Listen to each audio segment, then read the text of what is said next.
Retired four-star General Jack Keane joins me now.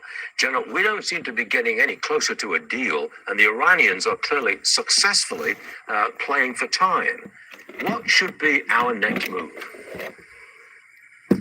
Well, I think where we truly are is the diplomatic phase of this it just really hasn't met our objectives. And we went to the ceasefire, if you recall, on April the 7th, and that really began negotiations that had started over the Straits of Hormuz because the Iranians indicated to us that they were willing to make a deal over the Straits, and we actually signed one, as you know, a couple of months later on June the 17th. And several days after that, the Iranians blew that deal up, literally, by attacking. So where we find ourselves is we're no closer to a deal than we were at the very beginning, back in the first week in April. And what the president and his team has decided to do is to put as much economic pressure on the Iranians as possible. On April the 17th, literally a week after the ceasefire, we established a naval blockade. And by anybody looking at it, it's not disputable. It's been very successful. And it's shut down everything going in and out of Iranian ports, where it takes away a significant part of their revenue. And obviously that's having an adverse impact. And Secretary Besant is going full throttle here to put as much economic challenge on the Iranians as possible, going way beyond the sanctions that we've done in the past. So I think where the president is that they're going to see how this economic pressure does work out, and will that motivate the Iranians to make the kind of deal the president and his team want. My own view, I'm not going to dodge the reality of it, is I don't think that's going to work by itself. I mean, here's what I think the Iranians really are, Stuart. They're going to try to ride this out as best they possibly can. They don't know the answer themselves if they can, but they certainly, after 4 months, I think they believe they can. And they're going to keep riding it out because they believe the pressure on the president in terms of midterms, and also the oil and gas prices spiking, will keep him from conducting military operations. And I think what they'll probably do is get more aggressive to try to indicate to the American people that the management of the war is not going well. I think that's their strategy. Don't know for a fact, but watching the pattern of behavior, in my view, it's going to take to compel the Iranians to fundamentally change what's happening here. It's going to take economic pressure, everything we're doing now, and also military pressure. The combination of the both of them, yep, I think will put us in a place where we need to be. You're a hawk, I can tell. One more, General. President Trump says he wants to make the Strait of Hormuz a U.S. territory. Is that a throwaway line, or is it a serious strategy?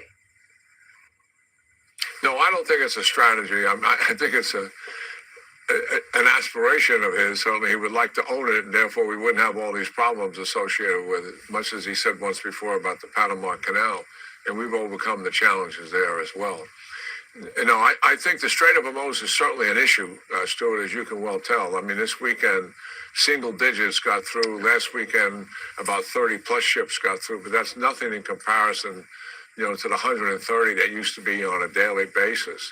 So the Iranians still, they don't have control of it, but they're influencing it by threatening disruption of it.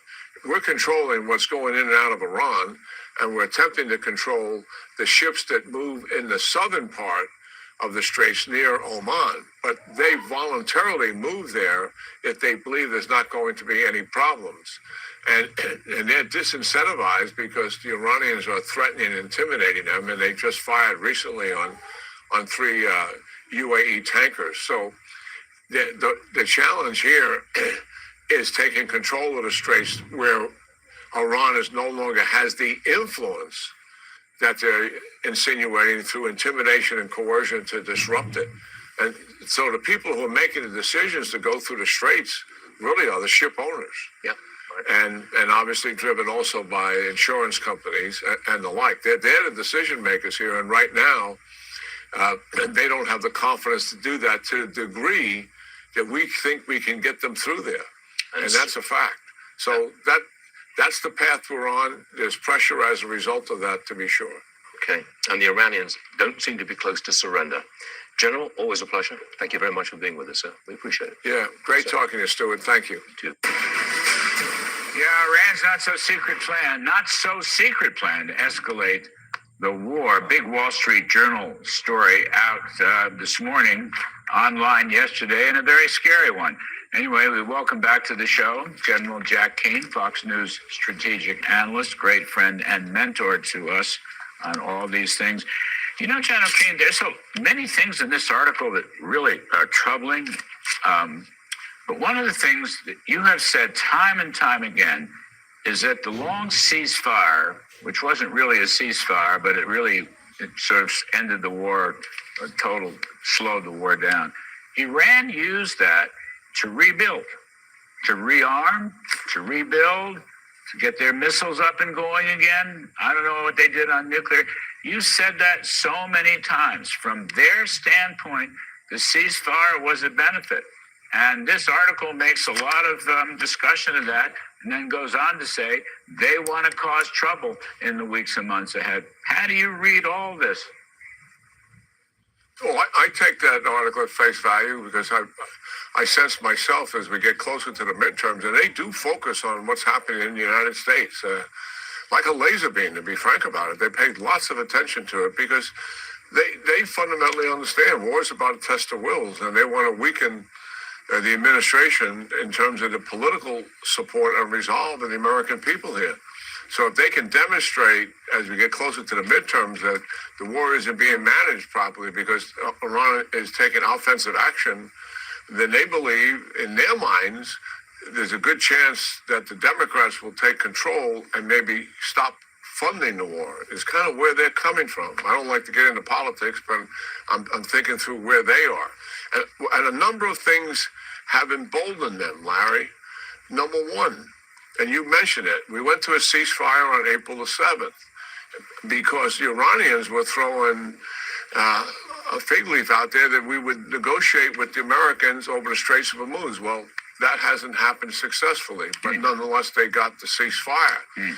And that emboldened them. The second thing is interesting is because they threatened allies and partners, Gulf oil states, oil and gas infrastructure, and they damaged some of it. And they threatened to do more of it if the United States and Israel return to major combat operations. So on 3 occasions that I'm aware of, those very partners of ours, the Gulf state oil countries, dialed up our president and told him not to do it. And the Iranians are very much aware of that, and in their minds, that had a payoff. And then the other thing with them is this is a diabolical, tyrannical regime that's committed to its ideology. You and I have talked about this, and you got to look at it from their perspective, not just ours, in terms of all the economic impact and how adverse it has on them. And here's a perspective that they have that's similar to Saddam Hussein. Remember Desert Storm? He had his army, he took over parts of Kuwait and the oil fields, threatening Saudi Arabia. And we formed an armada in front of him. We deployed hundreds of thousands of troops. There was no doubt that we were going to push him out of Kuwait. And everybody, including myself, said, well, he's not going to let us destroy his army. Certainly he'll withdraw. And he didn't withdraw. He took the blow. Now, why did he do that? Well, we found out in his mind, he survived it and was able to recover from it. And in his mind, that was a victory. The Iranians are in very much the same place. If they survive this and they're able to rebuild and recover, they believe that's victory, despite the tremendous loss economically, despite the tremendous loss militarily, and to a certain degree, politically as well. But this article, so they don't think like we think. I know, I agree. You said that a lot of times, but this article makes it very clear. I mean, the article basically says the United States was naive not to expect them to attack the Strait of Hormuz.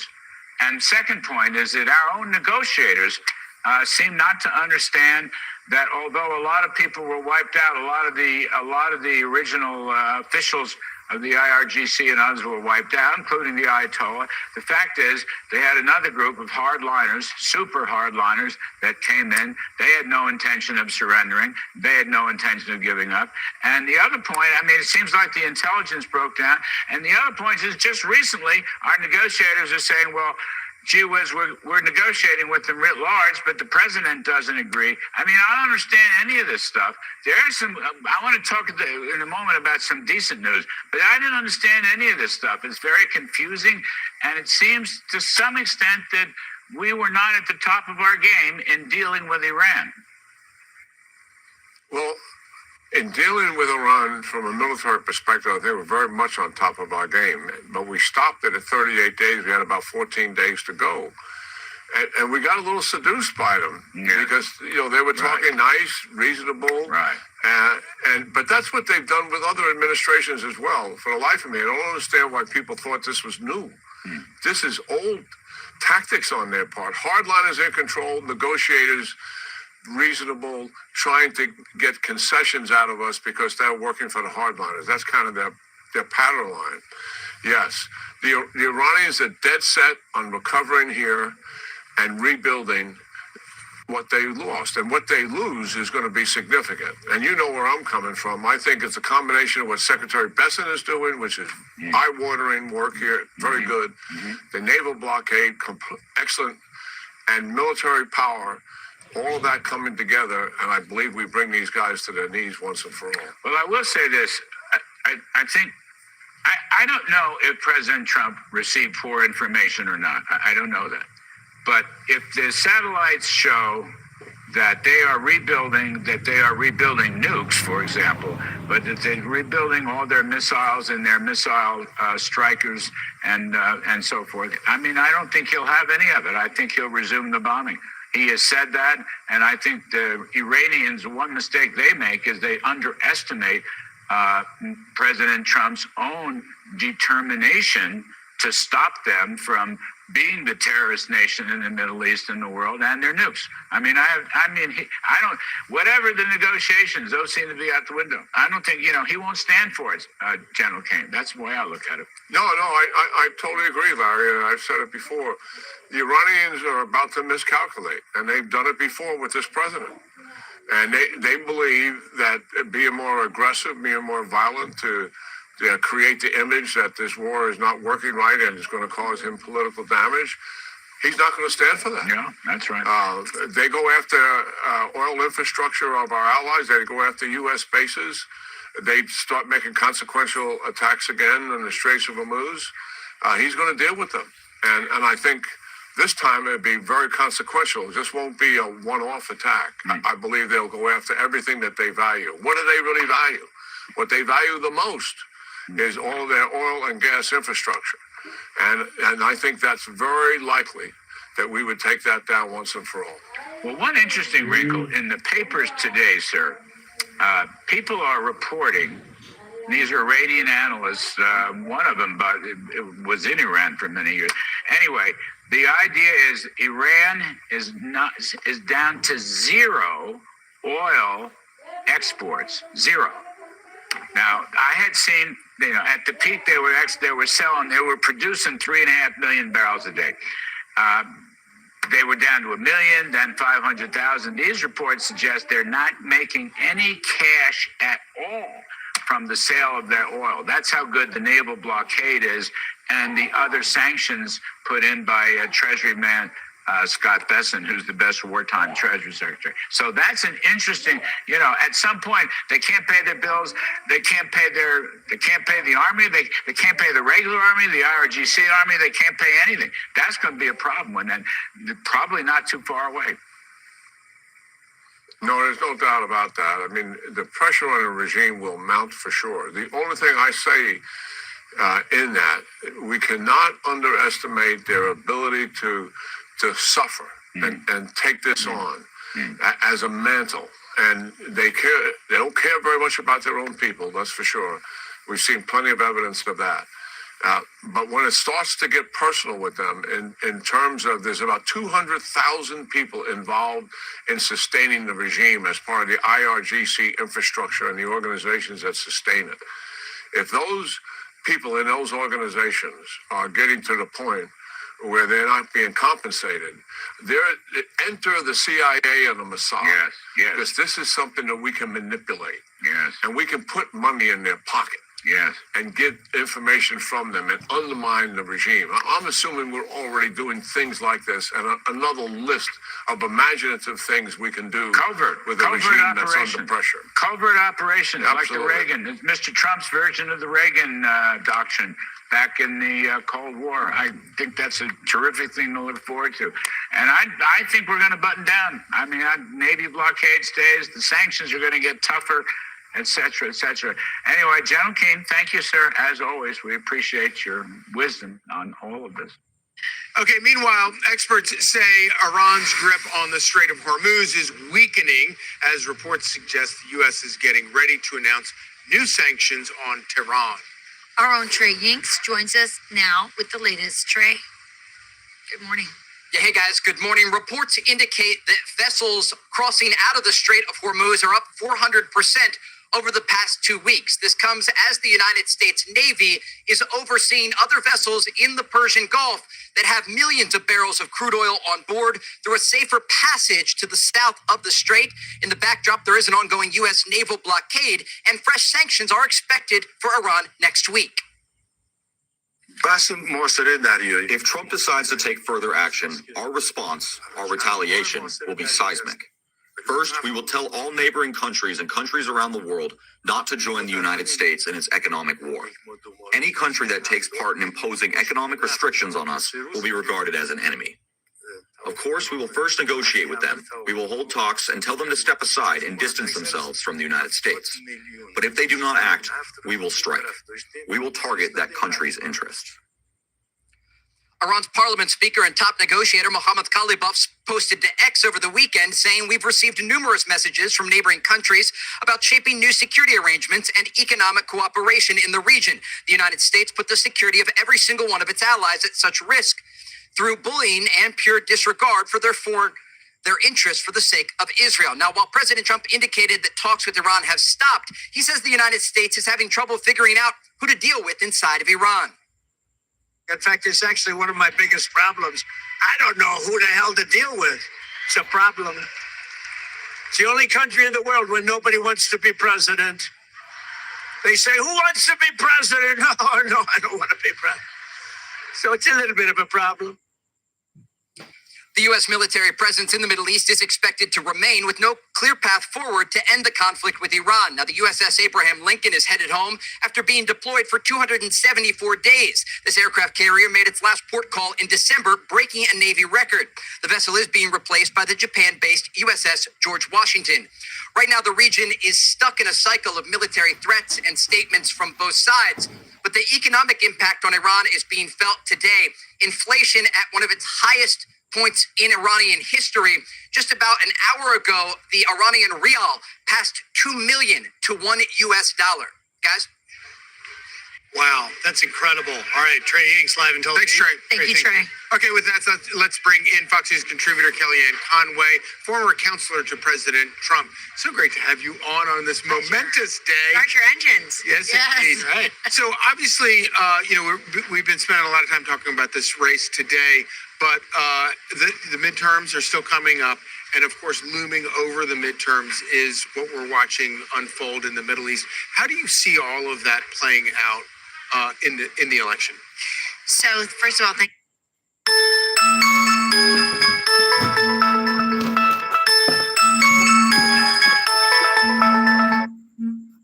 everything looks great today.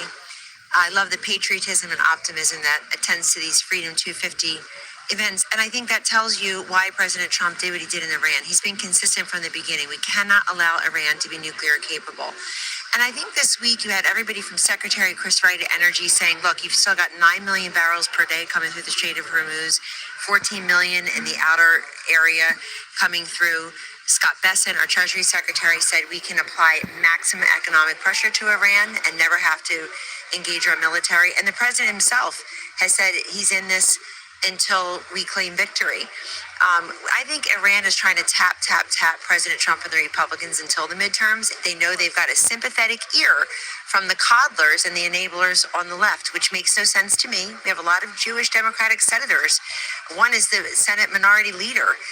And they're turning their backs on Israel and America in favor of Iran. Look, let's review how we got here. Iran was on the doorstep of becoming nuclear capable, of becoming the next North Korea, including the way they treat their own people.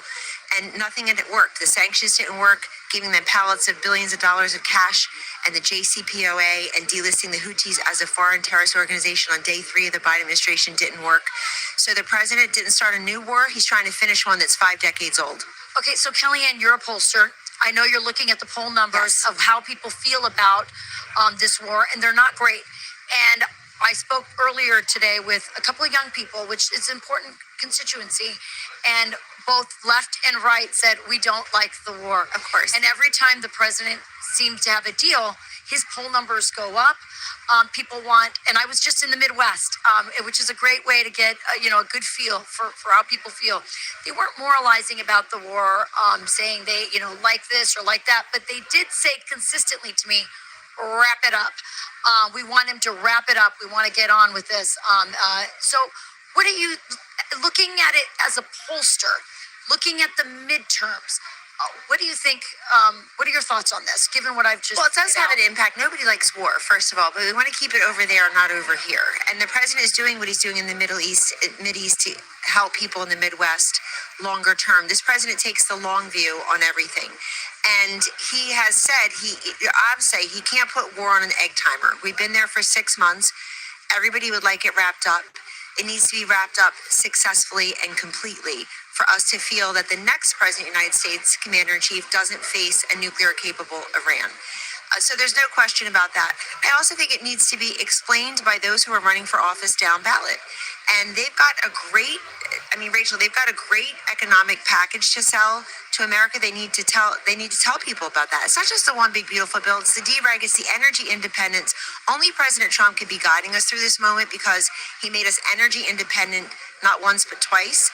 We are net exporters of natural gas and oil for the first time in American history again. And he has improved our relationship with those Gulf state countries. But look, I do think when it comes to affordability,